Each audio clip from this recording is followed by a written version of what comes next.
মনে রাখতে হবে যে আমাদের আয়ের ক্ষেত্রে আমরা যদি দেখি সেটা হচ্ছে আয়ের বৃদ্ধির সাথে যে বিষয়টা জড়িত সেটা হচ্ছে প্রবৃদ্ধিটা কতটা আসলে ডিস্ট্রিবিউটিভ হিসেবে বন্টনটা কিভাবে হচ্ছে প্রবৃদ্ধির গুণগত মান। সুতরাং প্রবৃদ্ধির সংখ্যা নিয়ে অনেক সময় খুব বড় সংখ্যা নিয়ে আমরা অনেক সময় খুব কথা বলেছি, কিন্তু প্রবৃদ্ধির বড় সংখ্যার চেয়ে গুরুত্বপূর্ণ হচ্ছে যে প্রবৃদ্ধিটার সুফল সাধারণ মানুষের কাছে যাচ্ছে কিনা।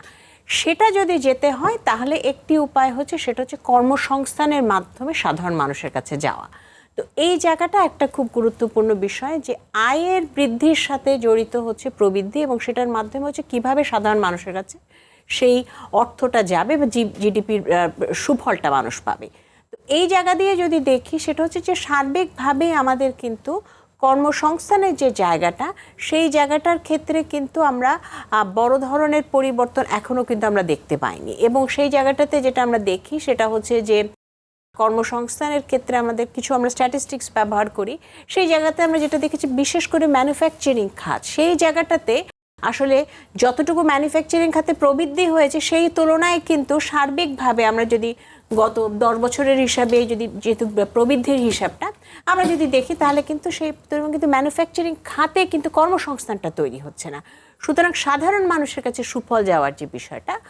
আর দ্বিতীয় বিষয় হচ্ছে যে আপনি মজুরি বৃদ্ধির যে হারটির কথা বললেন, এই জায়গাটাই একটা ব্যাপার হচ্ছে যে এই হারটাকে যখন আমরা হিসাবটা করি ঠিক একইভাবে যখন আমরা কনজিউমার বাস্কেট আমার মূল্য বৃদ্ধির জন্য মূল্যস্ফীতির জন্য হিসাব করি সেখানে আসলে সবাই পড়ে না বা সব পণ্য পড়ে না।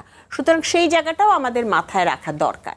তবে সার্বিকভাবে এটা ঠিক যে আমরা যদি আমাদের সার্বিক অবস্থাগুলো বিবেচনা করি তাহলে সাধারণ মানুষের ক্ষেত্রে সাধারণ মানুষের কর্মসংস্থান তৈরি এবং অর্থনীতির চাকা যত গতিশীল হবে এবং সেটার গতিশীলতার মধ্যে গুণগত মান যত দেখা যাবে যে সাধারণ মানুষের সাথে সম্পৃক্ততা থাকবে তত বেশি বৈষম্যটা কমবে এবং সাধারণ মানুষ সুফলটা পাবে এবং তখন কিন্তু আমাদের এই প্রকৃত আয়ের যে বিষয়টা তখন এই প্রকৃত আয় অর্থাৎ আমাদের মূল্যস্ফীতির যে চাপটা তখন সাধারণ মানুষ কম সেটা ফেস করবে। একদিকে যেমন মূল্যস্ফীতিটাকে নাগালের মধ্যে রাখা, আরেক দিকে যেটা হচ্ছে প্রোডাক্টিভ এমপ্লয়মেন্ট জেনারেশনের মাধ্যমে সাধারণ মানুষের কাছে অর্থনীতির প্রবৃদ্ধির সুফলটা পৌঁছে দাও। এই দুটোর একটা সমন্বয় করাটা জরুরি।